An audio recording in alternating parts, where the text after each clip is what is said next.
자, 2교시입니다. 자, 입문 과정에서 부동산 거래 신고에 관련되는 법률은 중요하다 그랬습니다. 그래서 이번 1교시에 여러분들은 부동산 거래 신고제 준비하셨죠? 대체적으로 4문제 정도 예상을 합니다. 자, 좀 전에 했던 수업이 이런 거였죠.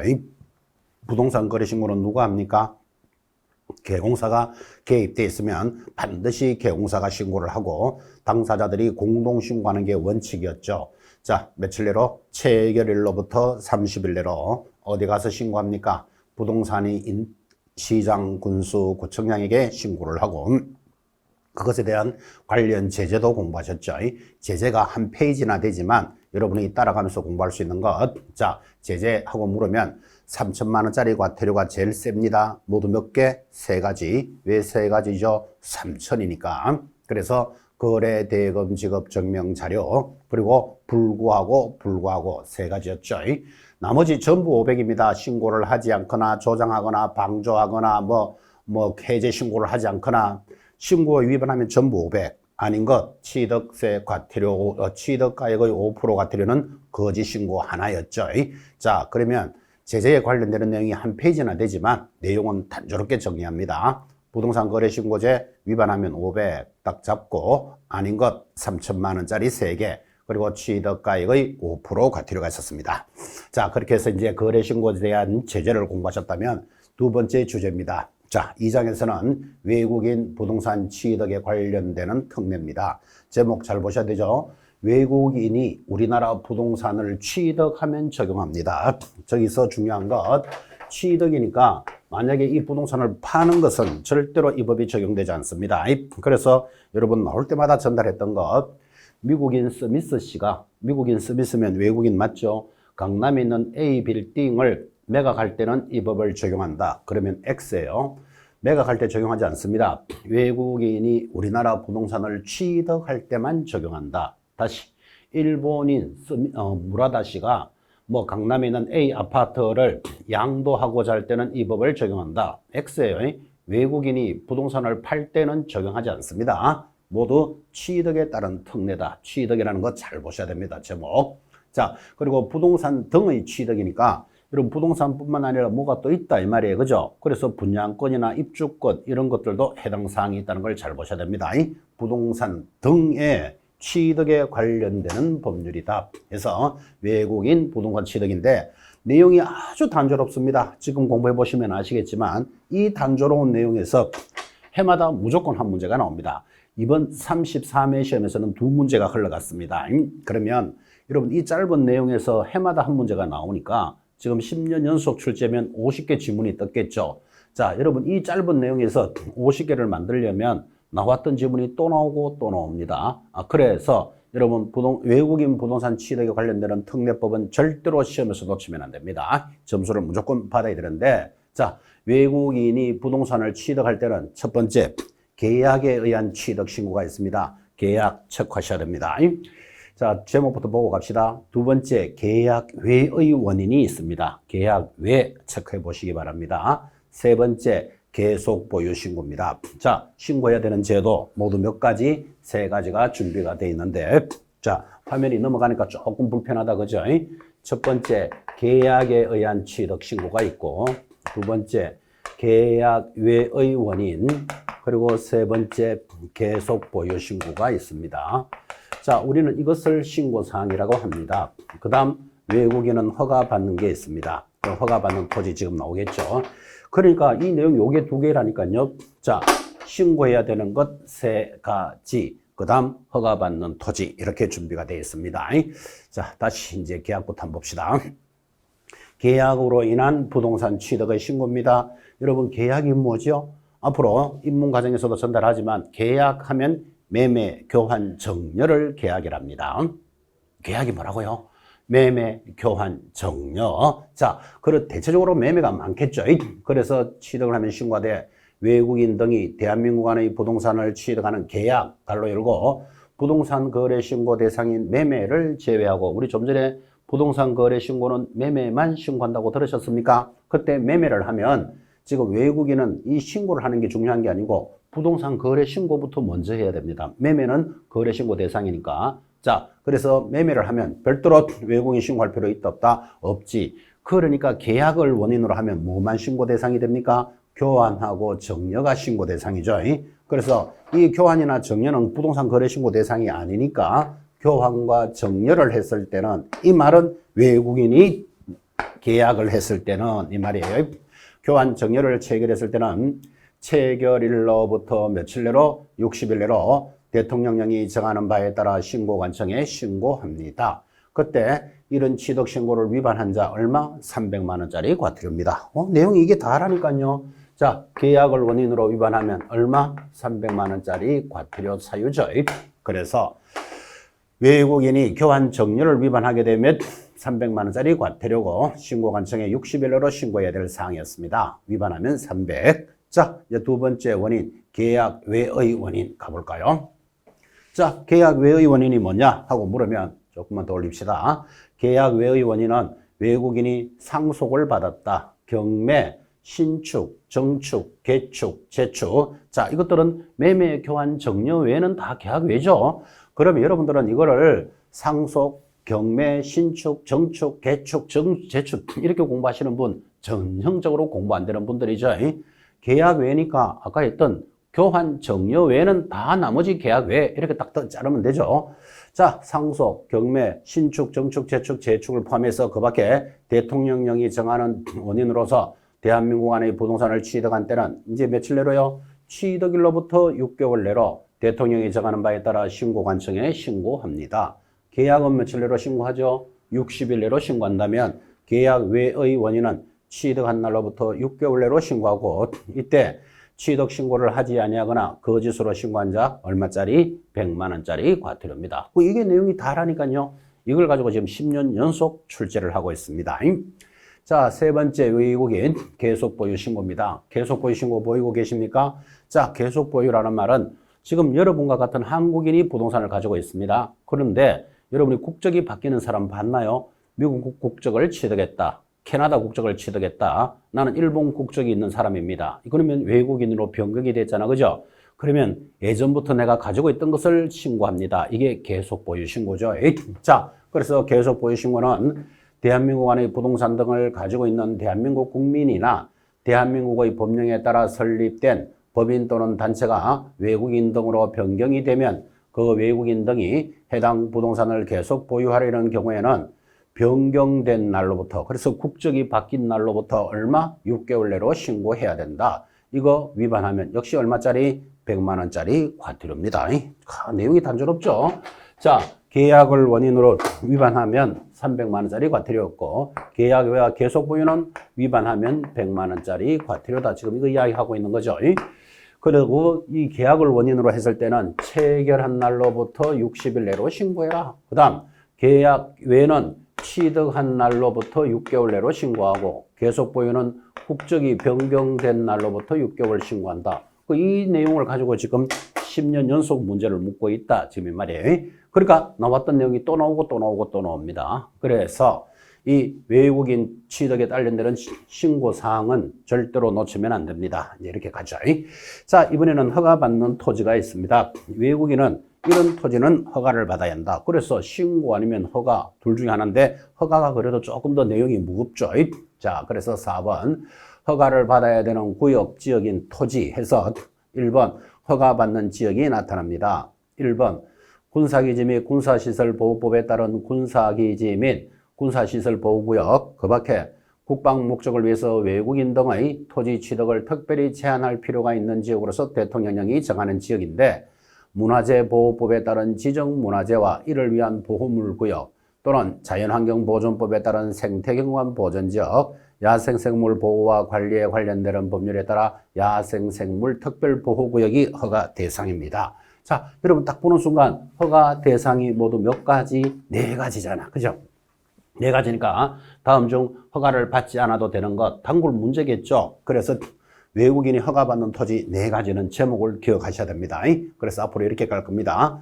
군사시설이니까 군사, 문화재보호법, 문화, 군사, 문화는 자연환경을 무한다, 보호한다. 이렇게 기억합니다. 자, 허가를 받아야 되는 구역, 지역 어떻게 공부합니까?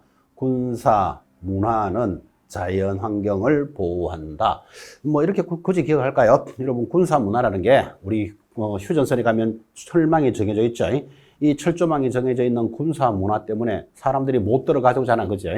그러니까 자연 환경이 보호되어 있다. 이렇게 의식을 하시면서 네 마디를 기억합니다.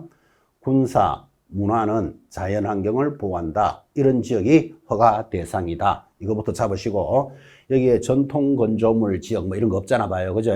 그렇게 해서 문제를 냅니다. 그래서 허가 대상 지역은 제목을 기억합시다. 뭐라고요? 군사 문화는 자연 환경을 보호한다. 그러면 이런 단원에 해당되면 허가 대상인데, 자, 허가 받는 절차 2번 들어가죠. 외국인 등이 취득하려는 토지가 허가를 받아야 되는 지역, 구역 등에 있으면 토지를 취득하는 계약을 체결하기 전에 대통령령이 정하는 바에 따라 신고관청으로부터 토지 취득 허가를 받아야 되고, 다만 11조에 따른 토지거래에 관한 허가를 받은 경우에는 그러하지 아니하다. 이렇게 갑니다. 2번 이때 신고관청은 관계 행정기관의 장과 협의를 거쳐 외국인 등이 다음 각호 어느 하나에 해당되는 구역, 지역 등의 토지를 취득하는 것이 해당 구역, 지역 등의 지정 목적 달성에 지장을 주지 아니한다고 인정되면 반드시 허가를 해 주어야 한다. 이런 것도 중요합니다. 그래서 외국인이 우리나라 토지를 취득하는 데 있어서 특별한 문제가 없다면 반드시 허가를 해 주어야 한다는데, 만약 이거를 허가를 해줄 수 있다 이렇게 들어가 보면 허가를 해줘도 되고 안 해도 되잖아. 그렇죠? 그래서 외국인이 우리나라 토지를 취득하는데 편리성을 주기 위해서 지정 목적 달성에 지장을 주지 아니한다고 인정되면 허가를 해 주어야 한다. 이런 내용도 중요합니다. 허가는 언제까지 해줘야 될까요? 하니까 토지 취득 허가 신청을 받은 신고관청은 허가 신청을 받은 날로부터 며칠 내로 15일 내로 허가합니다. 불허가합니다를 통보해 줍니다. 그래서 15일 내로 허가, 불허가 처분을 하고, 4번 허가도 받지 아니하고 토지 취득 계약을 체결하거나 부정한 방법으로 허가를 받은 자, 그 외국인은 얼마? 2년 이하의 징역 2천만 원 벌금인데 굉장히 시험에 잘 나옵니다. 그래서 외국인이 토지 거래 허가를 위반하면 그 외국인은 2년 이하의 징역 또는 2천만 원 이하의 벌금 사유 익히셔야 됩니다. 자, 넘어가서 5번 허가를 받지 아니한 취득계약은 당연히 그 효력이 발생하지 않는다. 동의하시겠죠? 그래서 허가를 받지 않고 취득한 계약은 효력이 발생하지 않는다. 그걸 우리는 무효다 이 말이에요. 그죠? 그런데 통상적인 계약이라는 것은 허가를 받아야 되는 지역에 허가를 안 받으면 제재는 받겠죠. 위반했으니까 제재를 받을지라도 계약의 효력에는 관계가 없지만 이런 허가 제도는 위반하면 효력이 발생하지 않는다. 즉 무효가 된다는 것도 시험에서는 굉장히 자주 겁니다. 그래서 무효하는 말도 익히셔야 됩니다. 내려가면 5번 외국인이 부동산을 이렇게 취득했을 때에 대한 관리입니다. 우리나라 부동산을 외국인이 전부 다 소유하고 있다. 그럼 우리나라 땅이 갑자기 외국인이 되는 수가 생길 수도 있겠죠. 예를 들어서 여러분 외국인 A씨가 그죠? 제주도 땅 전체를 다 샀다고 칩시다. 자기 재산을 가지고. 그럼 그 외국인이 A 땅을 다 사고는 A 공화국을 만들겠다. 그럼 우리나라 절도해버리는 거예요. 그래서 외국인이 우리나라 토지를 취득하게 되면 이렇게 관리를 하라라는 제도입니다. 의미가 있죠. 그래서 어떻게 관리합니까? 하니까. 자, 1번 신고관청은 외국인 등이 부동산을 취득하는 경우 또는 신고를 받고 신고 필증이나 신고 확인증을 발급하거나 허가를 하고 허가증을 발급한 때는 그 내용을 외국인 부동산 취득 허가 관리대장에 기록하여 관리합니다. 그래서 외국인이 우리나라 부동산을 취득하면 국가가 세밀하게 관리하겠다 그런 뜻이에요. 그때 2번 신고관청은 관리대장의 내용을 매 분기 종료일로부터 1개월 내로 시도지사 또는 특별자치도지사에게 통보하되 다만 특별자치시장은 세종시죠. 세종시장은 바로 국토장관에게 통보를 합니다. 자, 여기서 살짝 보면 매 분기 종료일이라는 걸 의미를 좀 잘 보시기 바랍니다. 자, 우리나라 한국인들은 아무래도 거래를 많이 하겠죠. 그래서 우리나라 땅에서 우리나라 사람이 거래를 많이 하지 외국인이 많이 거래할 일은 없죠. 그래서 외국인은 분기 종료라는 말이 들어간다고요. 석 달에 한 번씩 보고하면 되겠죠. 분기라는 말이 들어가면 이거는 외국인 부동산이다. 그런데 외국인이 아닌 우리나라 부동산 매매 신고에 대해서는 매월 1회 시도지사에게 보고합니다. 그때는 매월이고 여기는 분기 종료니까 분기라는 게 석 달에 한 번씩이잖아. 그죠? 그러니까 여러분들이 아무래도 외국인은 우리나라 사람보다는 덜 거래를 할 것이다라는 전제를 가지고 석 달에 한 번씩 시도지사, 특별자치도지사에게 통보를 하면 국토장관에게 보고하죠. 그래서 관리대장의 내용을 통보받은 시도지사는 특별자치도지사는 통보받은 날로부터 1개월 내로 그 내용을 국토장관한테 보고합니다. 그래서 외국인이 거래한 것에 대해서는 모든 자료를 누가 보유하고 있다? 국토장관이 관리하도록 제도가 돼 있죠. 그걸 우리는 외국인 부동산 취득 신고 등의 관련돼 거기 분기 종료란 말이 들어간다는 걸 의미를 잘 보시기 바랍니다. 자, 그렇게 해서 외국인 부동산 취득까지 정리를 하셨습니다. 자, 외국인 부동산 취득은 내용이 아주 단조롭죠. 그죠? 이 단조로운 내용에서 매년 한 문제가 무조건 나온다라는 데 큰 의미가 있었다면, 자, 이제 지금부터 세 번째 주제죠. 토지거래 허가제가 따라갑니다. 자, 이 토지거래 허가제는 원래는 부동산 공법 과목이었습니다. 국토계획법에 따라 국토 이용 및 계획에 관련 법률에 따른 공법 사항에서 4년 전에 우리 중개사법으로 이사를 들어왔고, 그래서 토지거래 허가제도는 중개사법의 시험 범위가 되는데, 자, 공법에 있을 때 무조건 한 문제 나왔습니다. 토지거래 허가제는 범위가 굉장히 큽니다. 이 넓은 범위 내에서 이제 한 문제가 나왔다면 우리 중개사법으로 이사를 와서 이렇게 돌아봤죠. 해마다 몇 문제가 나오는데 하니까 2개 내지 3개. 근데 3문제는 좀 아니고 2문제는 무조건 나옵니다. 그래서 여러분들은 이 토지거래 허가제는 굉장히 범위가 넓은 데서 우리 중개사법에서 2문제가 나오니까 저 구석집 문제 볼 필요 있다 없다? 없죠. 이런 박스 안에 그 많은 내용들의 구석집 문제 내는 것은 만약에 출제가 된다면 100점 안 주려고 내는 거예요. 그런 문제는 틀려야 되지. 거기까지 따라가면서 공부한다는 건 무리입니다. 그러니까 그 넓은 범위 내에서 2문제를 내려면 큰 줄기만 잡아도 2문제가 뭐가 나올지를 다 보인다고요. 그래서 큰 줄기 위주로 공부를 하셔야 됩니다. 범위가 워낙 큰 데서 몇 문제가 나온다? 2개가 나옵니다. 지금까지 2문제 정도가 꾸준히 되었고, 그 다음 그 이행강제금 등은 해마다 거의 내는 문제들이 딱 정해져 있습니다. 근데 가끔 박스 안에 긴 문제가 나올 수도 있는데 가볍게 보시기 바랍니다. 그런 것까지 다 공부하면 다른 과목 점수 받는데 지장이 있겠죠. 그런 큰 단원이 출발을 합니다. 자, 그러면 토지거래 허가제도다 이렇게 돌아서니까, 자, 이 지역에 투기가 막 일어나고 있습니다. 그래서 이 지역 투기가 일어나고 있으면 토지거래 허가 지역으로 정하는데, 여기가 서울 강동구에 가면 천호동이 있습니다. 아, 천호동에 지금 막 투기가 일어난대요. 그러면 천호동에 있는 지역을 토지거래 허가 지역으로 정하려면 서울시장이 정하면 되겠다. 지금 이런 뜻이에요. 그런데 천호동 옆이 경기도 하남시입니다. 자, 천호동과 하남시를 묶어서 토지거래 허가 지역으로 정해야 되겠다. 그러면 하남시는 경기도다 이 말이에요. 자, 이럴 때는 2개의 지역이 겹쳐져 있으면 누가 정한다? 국토장관이 정합니다. 그래서 자, 하남시만 정하겠다. 그러면 하남은 경기도니까 경기도지사가 정하면 되겠죠. 그래서 지정권자를 잘 보셔야 됩니다. 자, 지정권자 돌았습니다.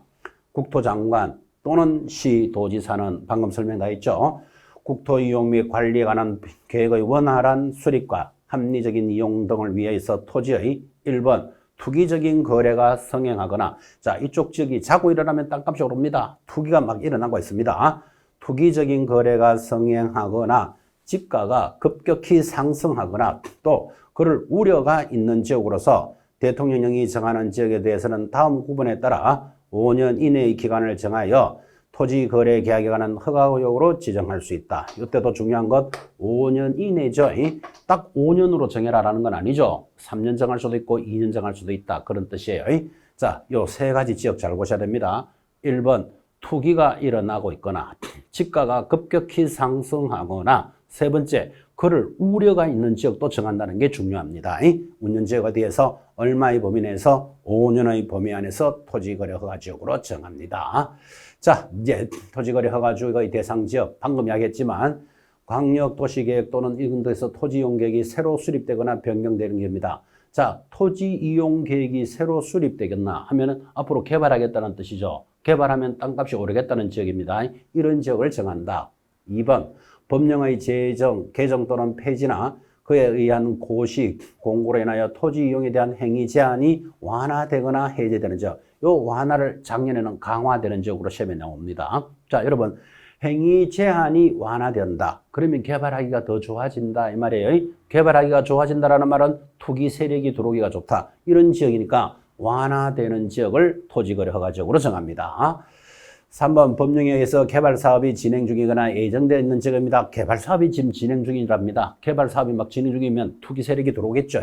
그래서 이런 지역을 토지거래 허가 지역으로 정합니다.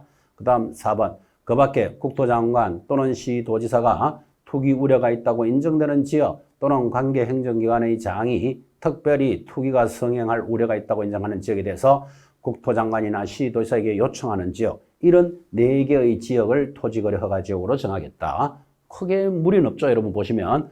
자, 토지 이용 계획이 새로 수립되거나 완화되는 지역, 완화가 되는 지역이 개발하기가 좋죠.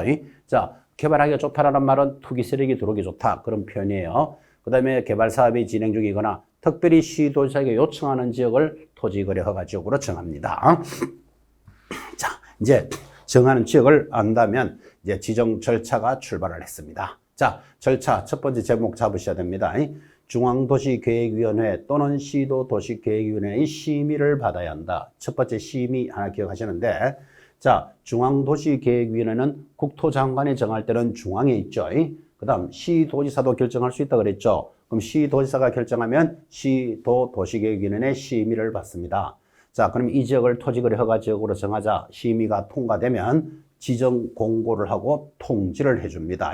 자, 천호동 1번지부터 55번지까지를 토지거래 허가 지역으로 지정하겠다. 지정 공고하고 해당되는 천호동을 관리하는 강동구청 등에다가 통지를 해주겠죠. 자, 그리고는 일반인들이 내 땅이 토지거래 허가 지역에 들어왔다는 걸 알아야 되죠. 그래서 공고와 열람을 하는데 통지를 받은 시장, 군수, 구청장은 지체 없이 그 공고 내용을 허가구역을 관할하는 등기소장에게 통지하고 지체 없이 그 사실을 7일 이상 공고하고 15일간 열람할 수 있도록 하여야 합니다. 이것도 시험에 잘 나오니까 7일 이상 공고하고 15일간 열람하는데 이 숫자를 반대로 잘 돌려요. 그럼 여러분들은 이런 수업을 하시면서 아예 이렇게 기억합니다. 공고가 7일이니까 7공주가 이렇게 기억합니다. 7공주가 끔 좀 씹는 애들 있죠.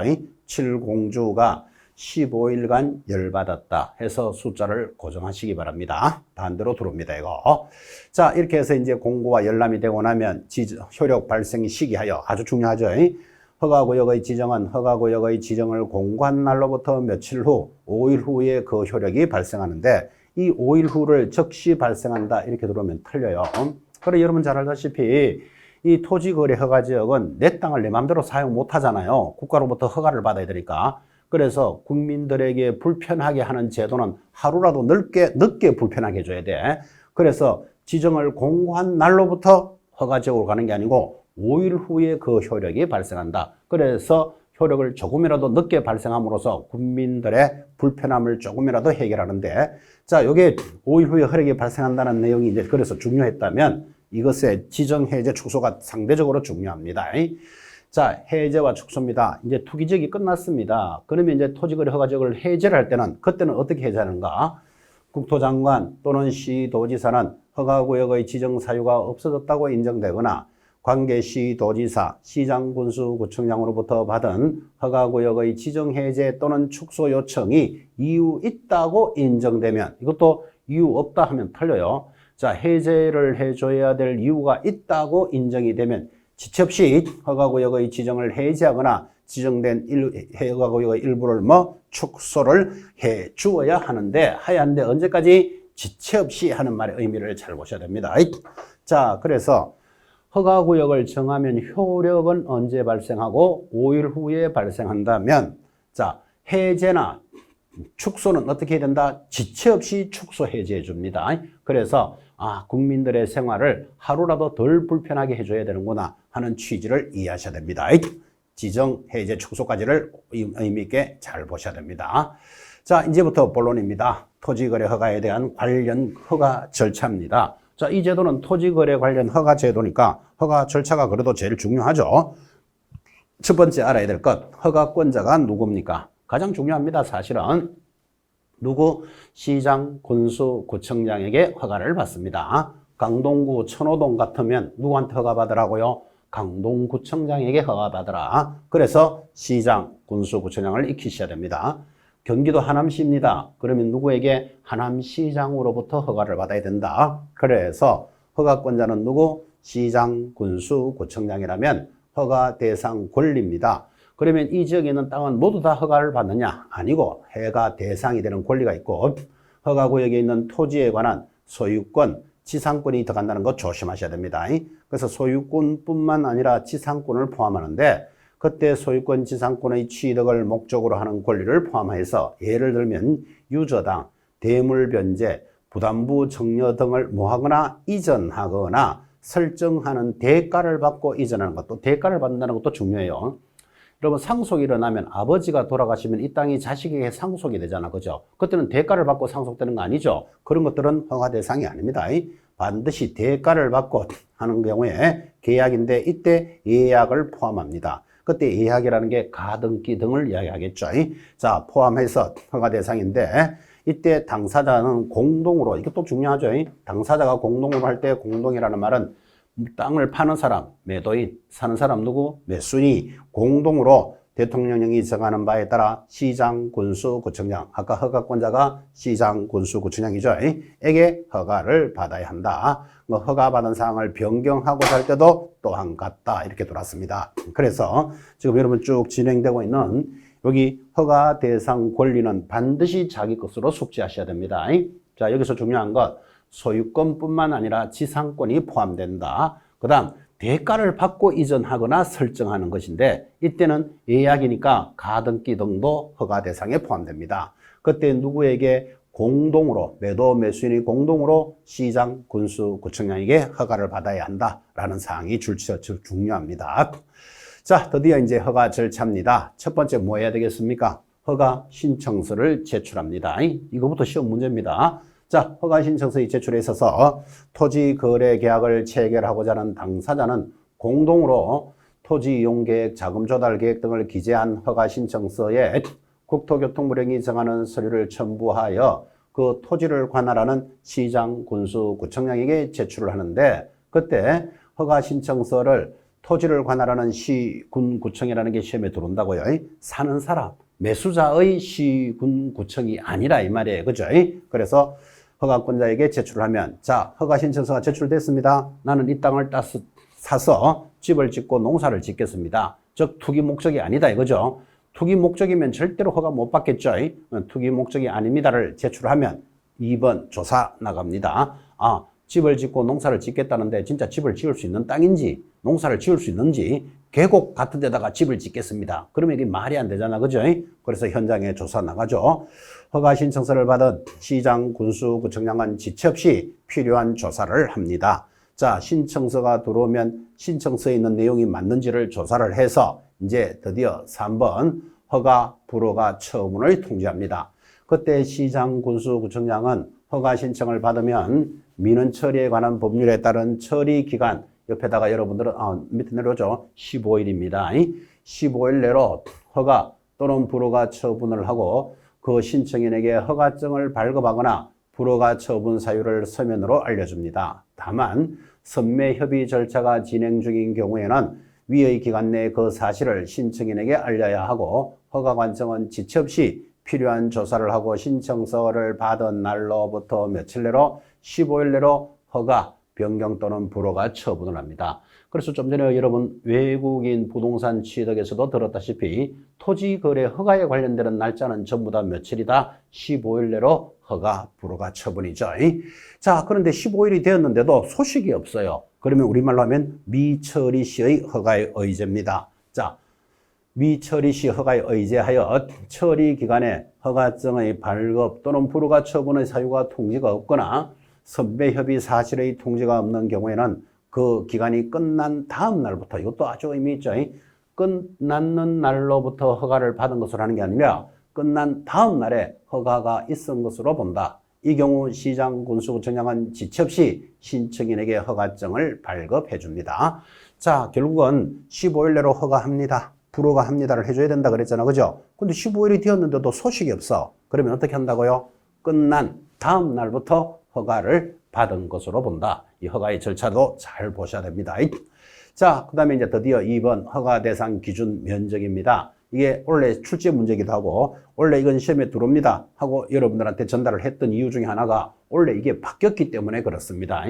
그래서 원래 나올 겁니다 하고 찍었고 원래 문제 그대로 그렇습니다. 그래서 토지 거래 허가에 관련되는 기준 면적은 중요합니다. 이거 암기하셔야 됩니다.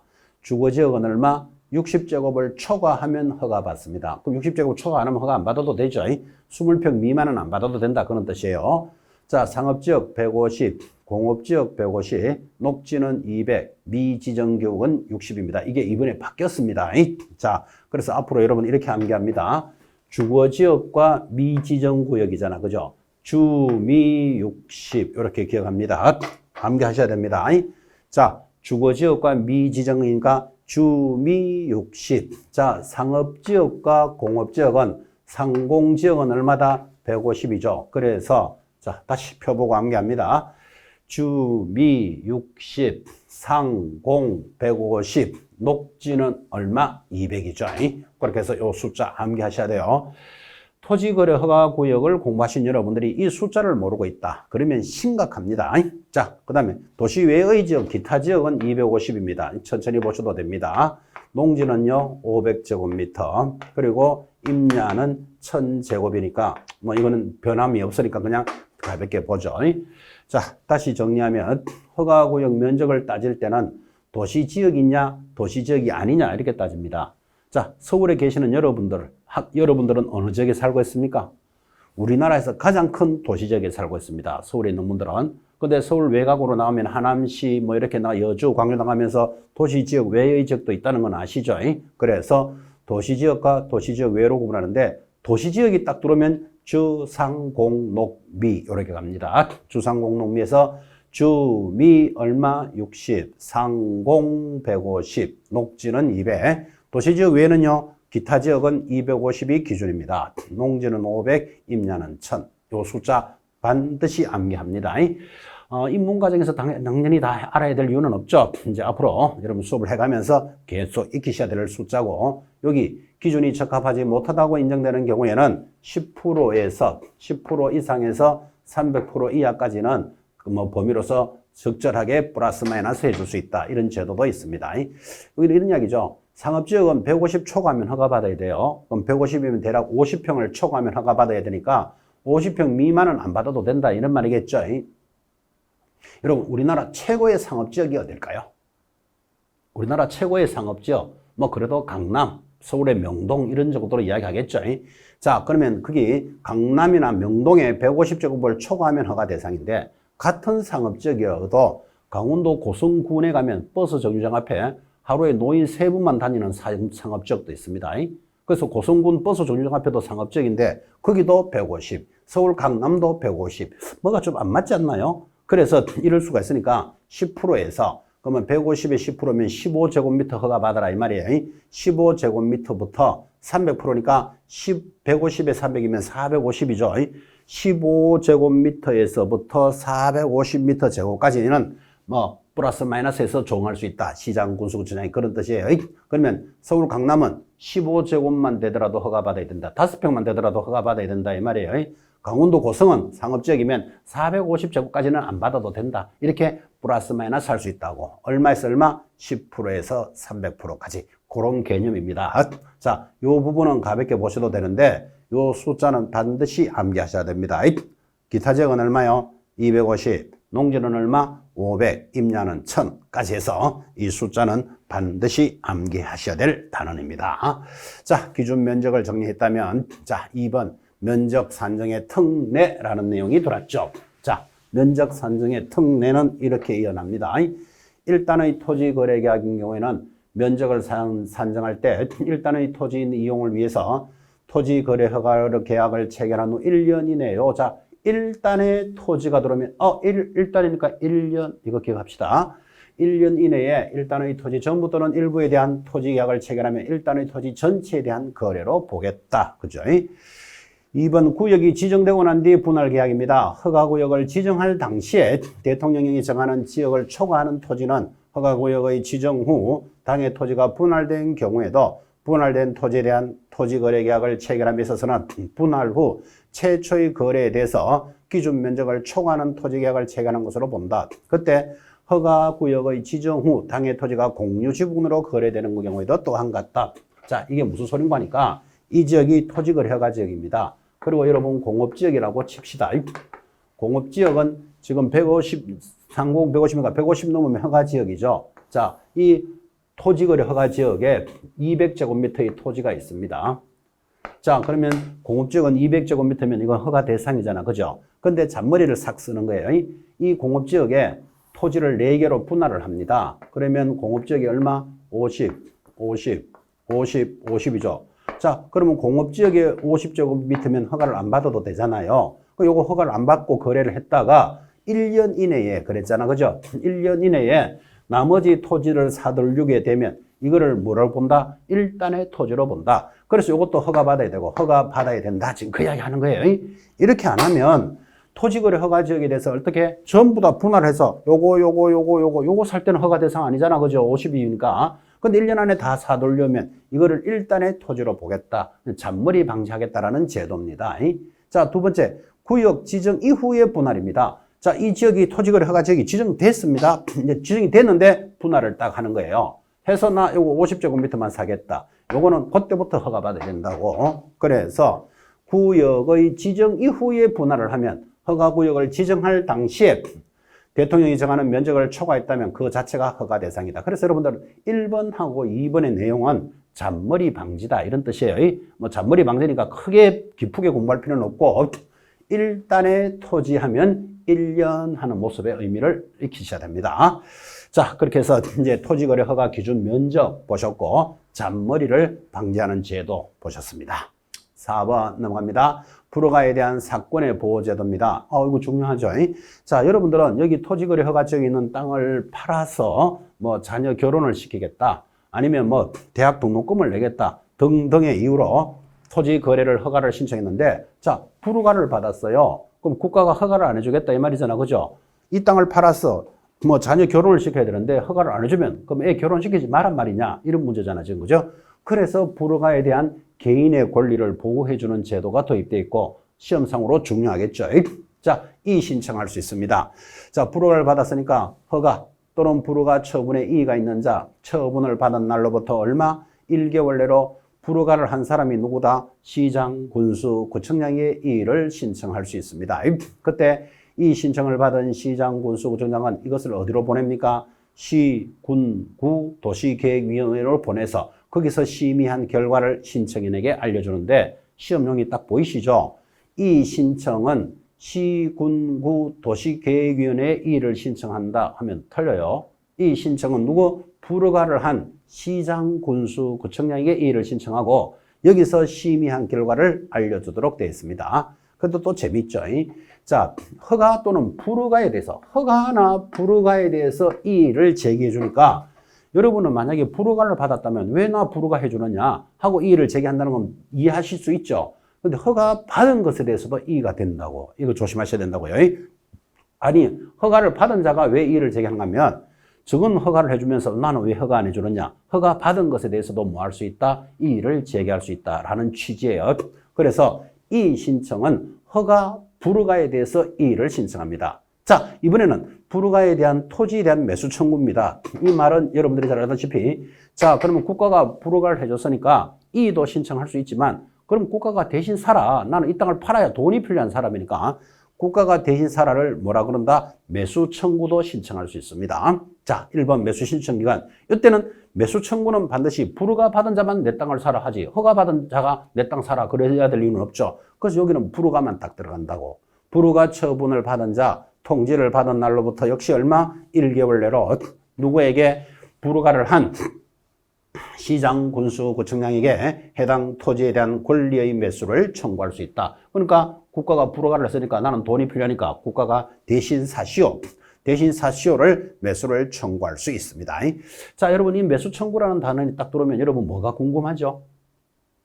국가가 허가를 안 해줬어. 허가를 안 해주니까 나는 그것에 대해서 이의도 제기할 수 있지만 국가가 대신 사라. 그럼 국가가 대신 사라를 매수 청구라고 부르는데 매수 청구라는 말이 탁 들어가면 자동으로 국가가 얼마에 살까? 이거 관심 가지셔야 되잖아. 그죠?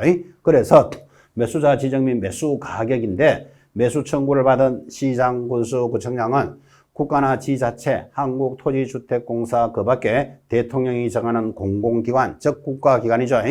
공공단체 중에서 매수할 자를 지정하여 매수할 자로 하여금 예산의 범위 내에서 무슨 가격을 기준으로 매수한다? 공시지가를 기준으로 매수합니다. 그래서 이게 아주 중요합니다. 공시지가를 기준으로 하니까 여러분 우리가 통상 10억에 사고 팔 수 있는 땅을 공시지가는 그것의 대략 70%, 한 7억쯤 될 거예요. 그러니까 여러분이라도 매수 청구 잘 안 되겠죠.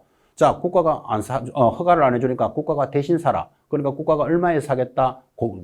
공시지가로 사겠다. 공시지가는 내가 10억에 팔 수 있는 땅을 7억에 사겠다 이 말이에요. 그래서 이 매수 청구는 잘 성립이 안 됩니다. 가격 때문에 그렇습니다. 자, 그래서 여러분들은 매수 청구의 가격은 얼마다? 공시지가를 기준으로 한다. 요 공시지가가 시험에 들어오죠. 자, 넘어가서 이제 5번 이행강제금입니다. 다섯 번째 이행강제금. 자, 토지 이용에 대한 의무입니다. 이제 이거 허가를 받았는 자죠. 왜? 나 집을 짓고 농사를 짓겠어. 그럼 허가해줘야 되잖아요. 농사 짓고 먹고 살겠다는데 그거 허가 안 해줄 수 없죠. 자, 허가를 해줬으면 농사를 짓고 집을 지어야 되잖아요. 그래서 토지 이용에 대한 의무해서 토지 거래 계약을 이번에는 허가를 받은 자는 대통령이 정하는 사유가 있을 때는 5년의 범위 안에서 대통령이 정하는 기간에 토지를 허가받은 목적대로 이용해야 한다. 그때 이행하지 않으면 이행강제금이 부과되겠다라는 취지입니다. 이 이행강제금에 대해서는 지금 연속해서 2년 연속 출제가 됩니다. 자, 이행강제금 누가 부과할까요? 하니까 당연히 시장, 군수, 구청장이죠. 허가권자가 이행강제금을 부과합니다. 토지 이용 의무를 이행하지 아니한 자에 대해서는 상당한 기간을 정하여 토지 이용 의무를 이행하도록 명령할 수 있고 이용 의무 이행 명령은 3개월 내의 기간을 정하여 문서로 하는데 다만 대통령령 농지법상 이행강제금을 부과받은 경우에 사유가 있을 때는 이행을 명령하지 않을 수 있습니다. 그때 이행강제금은 얼마를 부과합니까? 하니까 이거 중요합니다. 토지 취득가액의 100분의 10. 이거를 공시지가 이런 소리 하면 틀려요. 그러니까 토지를 취득한 가격의 10% 범위 내에서 이행강제금을 부과하니까 만약에 10억에 사고 팔았다. 그럼 취득가 10억에 대해서 10%면 얼마? 1억이죠. 1억을 이행강제금으로 부과하겠다 이 말이에요. 자, 그때 단 이행강제금을 부과할 때는 미리 문서로서 알려주는데 국가가 살짝 좀 봐줍니다. 봐주니까 이게 시험에 나온다고. 자, 토지거래 허가를 받아 토지를 취득한 자가 당초 이용 목적으로 이용하지 않고 방치하고 있습니다. 방치하는 자가 제일 나쁜 놈이죠. 방치하면 10% 그대로 매깁니다. 1억 매기겠다 이 말이죠. 여러분 이거 암기하기 위해서 방실이 기억합니다. 제 친구 이름입니다. 방치하면 10%. 토지거래 허가를 받아 취득한 자가 직접 이용하지 아니하고 임대를 했답니다. 임대하면 100분의 7. 농사 짓겠소 하고 허가를 받아놓고는 자기가 안 짓고 다른 사람이 농사를 짓는 거예요. 그럼 약간 나쁜 놈이어도 조금 봐줄 수는 있죠. 농사를 짓고 있으니까. 7% 매깁니다. 그래서 이거 기억할 때 임대칠이 기억합니다. 제 친구 이름이 임대칠이에요. 세 번째, 토지거래 허가를 받아 토지를 취득한 자가 시장, 군수, 구청장의 승인을 얻지 아니하고 당초 이용 목적을 변경하여 이용합니다. 변경하여 이용하면 100분의 5. 예를 들면 농사를 짓겠소 해서 허가를 해줬는데 농사를 안 짓고 오리를 키우고 있습니다. 버섯을 키우고 있습니다. 그러면 변경했잖아. 그죠? 요거는 투기할 목적보다는 조금 그래도 봐줄 수 있는 놈이죠. 그래서 변경하면 100분의 5를 매깁니다. 자, 어떻게 기억한다?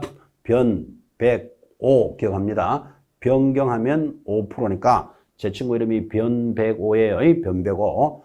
4번 1호에서 3호 지금 여기는 1, 2, 3에 해당되는 경우 기타 해당되는 것은 전부 100분의 7이니까 여러분들은 나대 7을 기억합니다. 나대 7이가 뭐다? 나머지는 7%를 매깁니다. 자, 이거 중요합니다. 이행강제금은 얼마를 매긴다? 100분의 10, 10%를 매깁니다. 자, 10% 그대로 매기는 건 뭐? 방실이. 방치하면 10%, 방실이 기억합니다. 한번 들어도 기억하겠죠? 임대하면 7%, 임대 7입니다. 그 다음 변경하면 얼마? 100분의 5, 5%, 변배고, 그 다음 나머지 나, 대, 7이는 7%죠. 자, 그러면 이런 이행강제금을 얼마를 부과합니까? 하니까 시장 군수구 정량은 최초 이행명령이 있었던 날을 기준으로 하여 1년에 한 번씩 이행명령이 이행될 때까지 반복해서 부과합니다.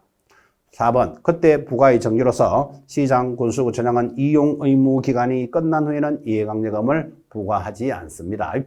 자, 시험에 잘 나오는 거 5번입니다. 징수, 시장 군수구 정량은 이행명령을 받은 자가 그 명령을 이행하는 경우에는 새로운 이행강제금의 부과는 즉시 중지하고 명령을 이행하기 전에 이미 부과된 이행강제금은 징수하도록 되어 있습니다. 자, 그 다음에 이 제기입니다. 나 과태료 왜 이렇게 많이 매기는데 이것에 대해서 이의를 제기할 수 있고 이행강제금의 부과 처분에 불복하는 자 시장 군수구청장에게 역시를 이의 제기하고 부과 처분을 받은 자가 고지를 받은 날로부터 며칠 내로 30일 내로 좀 전에 1개월 내로 하나 들으셨죠? 이 신청은 1개월 이행강제금에 대한 이 제기는 30일입니다.